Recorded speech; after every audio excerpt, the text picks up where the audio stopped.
Alright, test again. We got 2 seconds live. Let's receive self-appeal. Oh, I just reloaded. Fuck.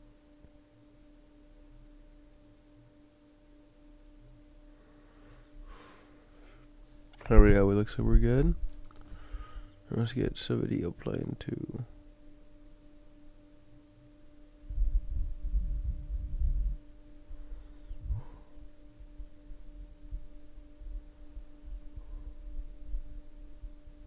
Ew, his Hassan gay.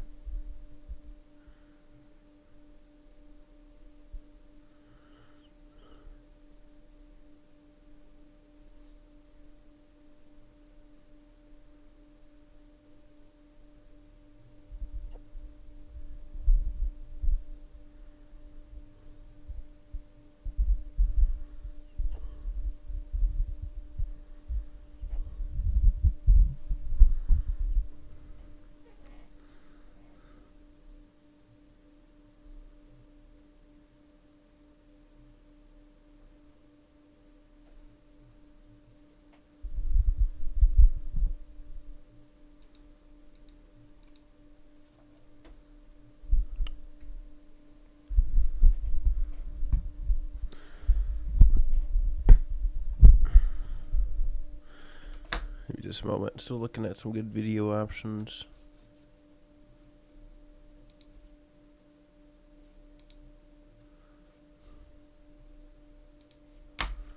Alright, from XQCal. Add. Channel watch this video. Yenny is working. Chat. The craziest bank robbery of all time. Please save me. Yenny is working the night shift at a cash depot in Sweden. She's counting banknotes, tons of Chat money. is cute. Well, But by now it's just pieces of paper to her. Routine, really. Just like these headphones she and the others are wearing to block out the noise. But suddenly a new sound starts to creep in. Wait, is that a helicopter? This is the beginning of one of the most spectacular bank heists in history. Robbers will Craziest bank robbery of all time. Channel watch this video. Into XQCal. Yenny is working. Chat. The craziest bank robbery of all time. Please save me. Yenny is working the night shift at a cash depot in Sweden. She's counting banknotes, tons of Chat money. is cute. Sounds Well, the But by easiest now job it's just ever. pieces of paper to her. Routine, really. Just like these headphones she and the others are wearing to block out the noise. But suddenly a new sound starts to creep in. Wait, is that a helicopter? This is the beginning no of one of the way. most spectacular bank heists in history. Robbers will strike several locations across Sweden at the exact same time. No way. The police will be outmatched, the authorities humiliated, and millions in cash will be stolen. The chase will lead investigators to Eastern Europe. And of all Okay. I'm logging for the chat. I need to remove the AC. things, the security camera at a local McDonald's will provide a crucial clue. We dug through countless court documents to piece together how the Chat. Vestberga heist act. How is it always McDonald's? It's always McDonald's. Like, McDonald's This isn't. is the same thing that happened with the fucking United Healthcare assassinator, a killer. It's just a restaurant. It's something else. Like, I who can't went prove it down, though. and who was really behind it.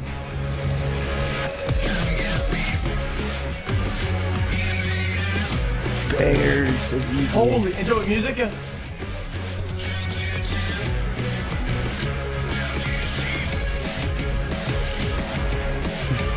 Holy movie. September 23, I don't know why we're 2009. Spectacular next to a person, robberies in but- Sweden have been making headlines for several years now. But this heist tops everything. As the international press turns its attention to the small town of Vestberga, the authorities are clueless. How much money was stolen? How many robbers were involved? I see the And exit on why the screen. couldn't the Shit. police stop them? According to a Swedish daily newspaper, police didn't reach the cash depot until 30 minutes after the alarm was triggered. Meanwhile, the nearest police station is only a 15-minute walk away. What happened? Yeah, I see Official it, so, statements are vague. The security company that owns the cash depot stays quiet too. She's fucking AFK. G4S is one of the largest security firms in the world. They install security systems and protect sites such as nuclear power plants in the US and even the Pentagon. What, the what? Before the Wait, the what? G4S is one of the largest security firms in the world. They install security systems and protect sites such as nuclear power plants in the US and even the Pentagon. Right before the end of the month, depots like this one are packed with cash, so people across Sweden can withdraw their salaries the moment the money arrives. A pretty good time to strike. So far, only I one don't really thing know is a clear. lot about this map This right is now, the first so- robbery in Sweden to use a helicopter, That much cash, a huh? Bell 206. It's a relatively small light chopper, one of the best-selling models ever. It can carry 5 people, including the pilot. But it isn't built for heavy loads. A well-known Swedish criminologist speculates that the robbers could have stolen up to 1 billion kroner from the depot. Back then, about $130 million. Yeah, that's so heavy. Experts, on the other hand, say that carrying that much cash, it should have crashed. So how the hell did they pull this off? They modified it. Modified. September 23, Nah, they wouldn't do that. the early morning hours. Mittinge, a small town known for its sea views and peaceful atmosphere, is asleep. Alongside holiday homes, Oh, man, the how would I town know? also has a hangar housing these 2 helicopters. They belong to the Stockholm police. And this man sneaking through the bushes has his eye on them. No way. they're Under stealing each arm, from he's these carrying a plastic helicopters. box. The man places the first box in front of the hangar. Then he moves to the back and places the second one. Then he Oh. returns to the hangar's entrance and pulls out a hatchet. He smashes the numbered entry pad several times. Oh, Finally, it buzzed the he system. disappears back into the darkness. And then, nothing Whoa. happens. The man walks to the nearest bus stop and gets rid of his gear. His part of the job is done. Now it's up to the others. Back at the depot. Down here, Jenny signal and her jammer. colleagues are counting cash. Up here, a Bell 206 barrels toward the building. With remarkable precision, it lands on the roof. Dude. Perfectly positioned between the glass pyramid and the edge. 3 people jump out. One is carrying a submachine gun. Another runs straight toward the pyramid and swings a huge sledgehammer at the glass. Really? Again and again. Meanwhile, his accomplice calmly unloads his gear. Explosives, climbing ropes, and mailbags. 2 ladders are attached to the helicopter's skids. The robbers detach one of them and set it down beside the chopper. After a few more swings, the glass gives way. The helicopter lifts off. Chad, this is The robbers literally enter the Rainbow building. Six.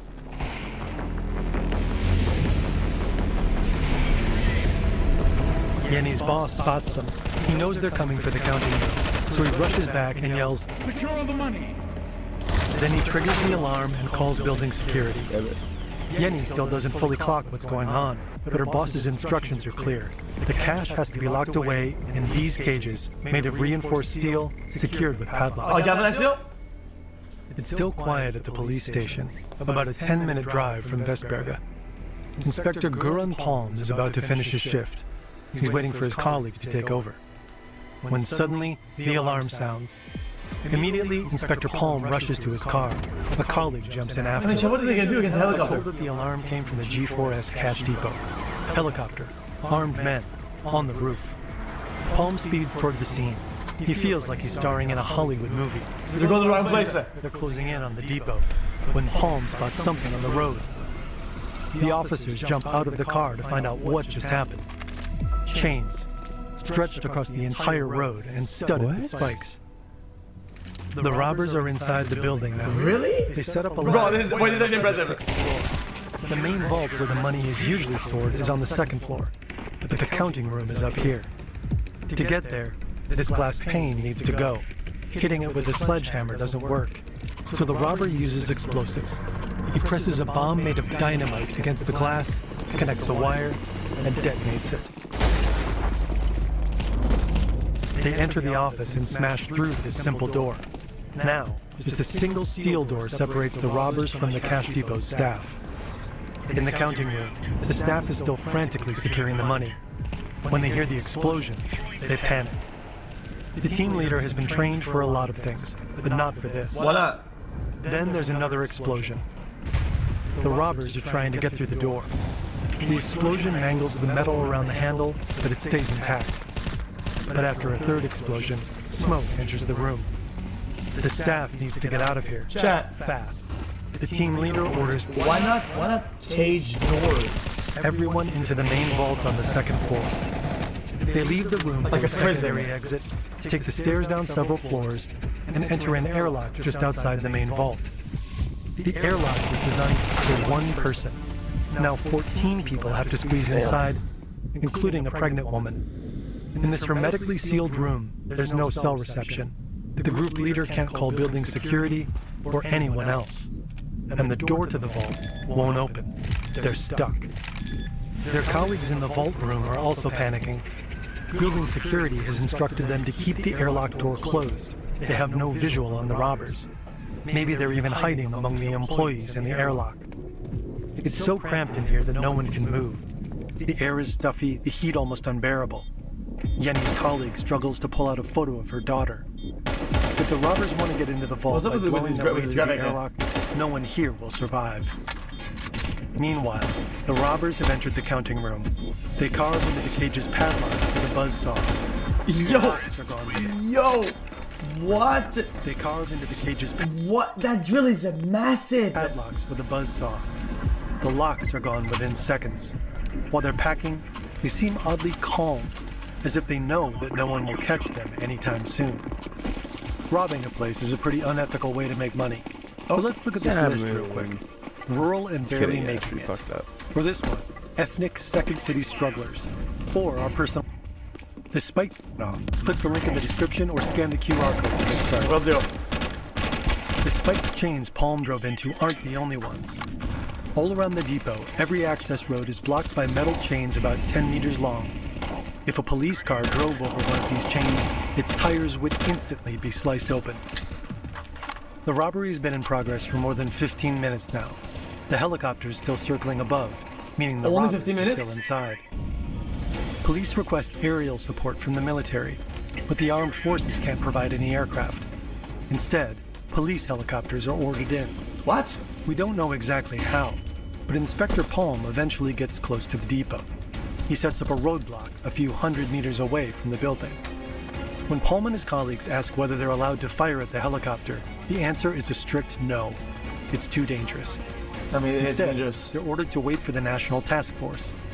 Palm is frustrated. All he can do is stand there and wait.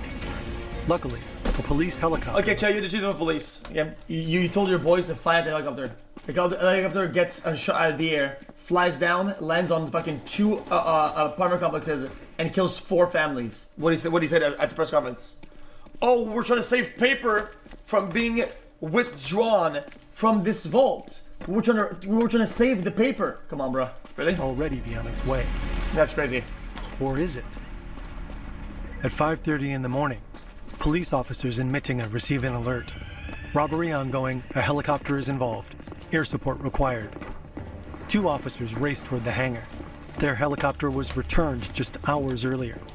They'll have it ready in 10 minutes and be over Vestberga 15 minutes after the alarm. But at the entrance, they stop. Is that a bomb? There's no way they can reach the helicopter. And even if they could they really risk taking off in a fueled Wait. helicopter next to explosives? The 2 officers have only one option. Call in the bomb squad and wait at a safe distance. So the White Bell 206 keeps circling above the cash depot, unbothered. The security team watches as the intruders reappear in the courtyard and make their way toward the roof, carrying at least 7 bags. They hoist them up. The 3 men climb the ladders. One hesitates for a moment, as if he wants to go back in to get more Smartest of the bank money. robbery ever. Then they jump into the helicopter, bags in hand. I mean, And just 30 minutes after hitting the cash depot, they 30? disappear into the morning sky.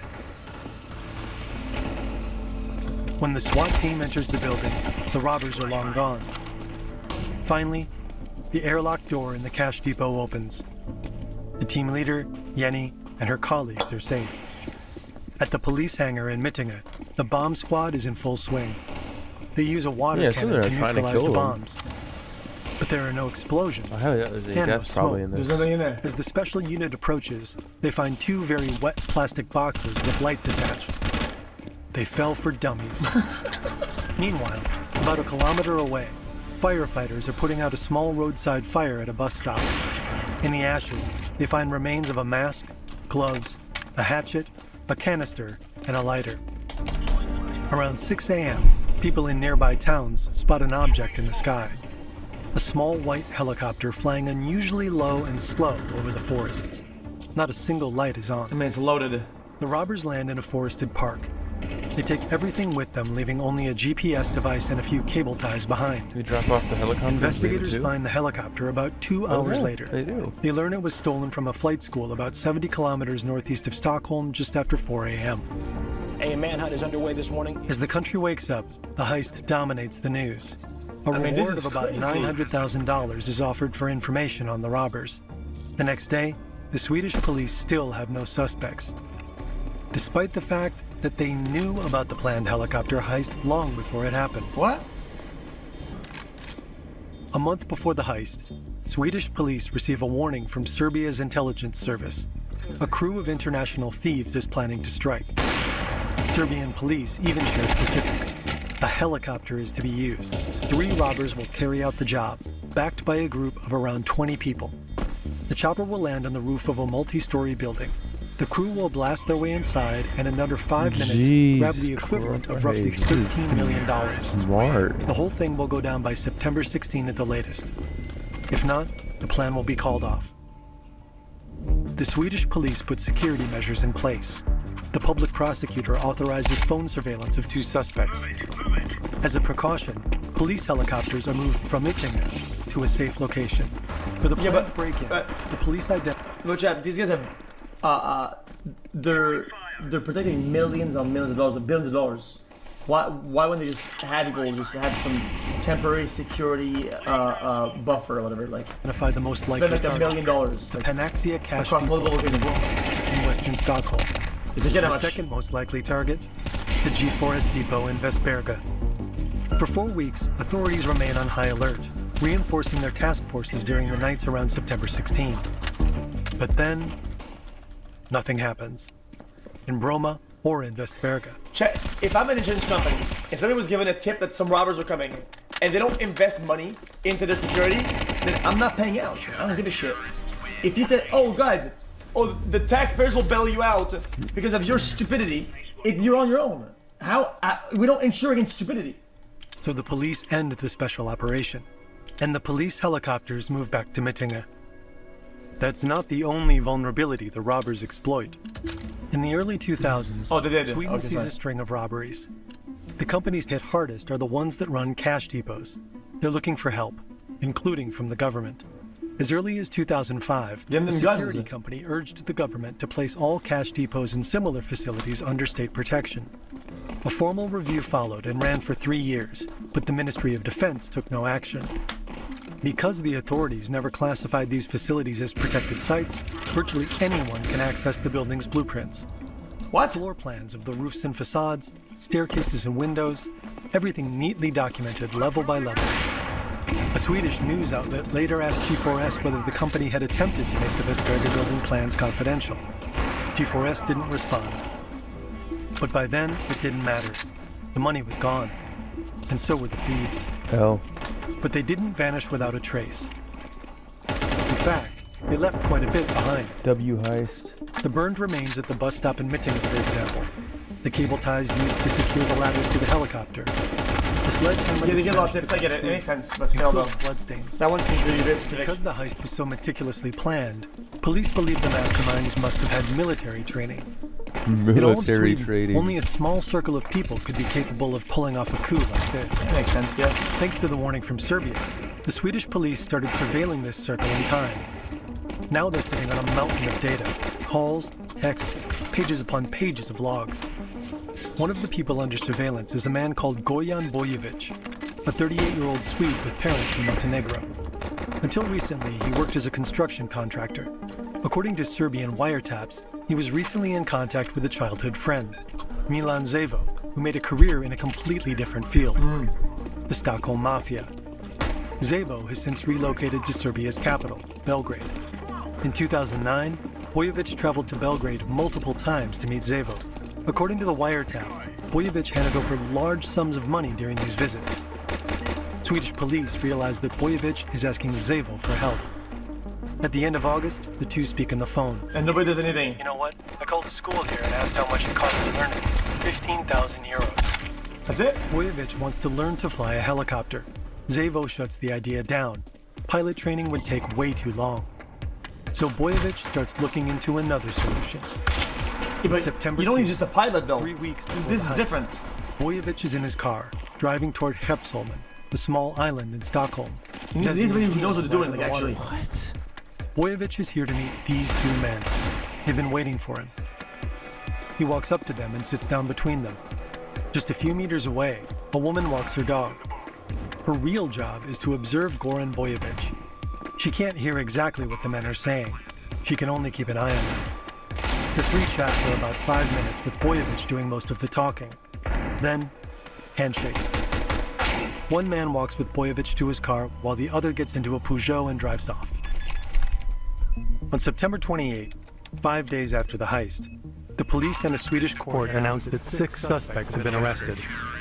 One of the suspects is Goran Boyevich. Oh, GG then. Searching his apartment, investigators found a bag containing about 118,500 kroner, roughly $15,000 at the time. He's believed to have put the team together.